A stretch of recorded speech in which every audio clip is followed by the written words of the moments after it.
আজকে তো করোনার দাওয়াত দিয়ে একজনকে পাইলাম না, দেখি ওই যে ওখানে কটা প্লান বসে রয়েছে, দিয়ে করে মসজিদে নিয়ে যায় তারি নাকি।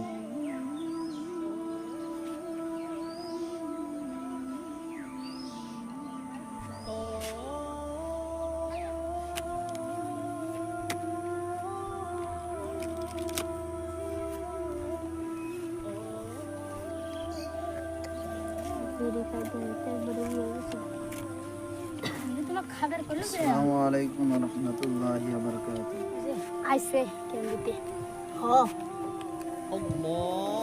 ভাই মসজিদে আজান হচ্ছে, চলেন আমরা নামাজ পড়বা যাই। আমরা নামাজ পড়তে যাবো না, যাও তুমি চলে যাও। ভাই আপনারা এগুলো যে খেলছেন, এগুলা খেলা তো হারাম। কে বলছে আরাম? তুমি আমাদের শিখাবে কোনটা হাদিসে আছে কোনটা নেই।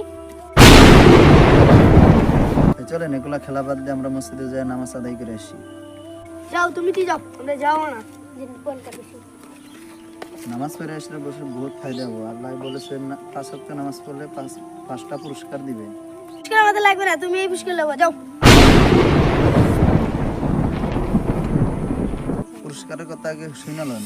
আল্লাহ তাআলা কাছে ফজর নামাজ পড়লে আল্লাহ তাআলা রিজিক দূর করে দিবে। আমরা যেটা দুনিয়ার মধ্যে টাকা কামাই, ভাত খাওয়ার জন্য যত খামচি করি, যত জায়গায় কাম করবার যাই, আল্লাহ বলছেন ফজরের নামাজ পড়লে এই রিজিক রোজগার দূর করে দিব।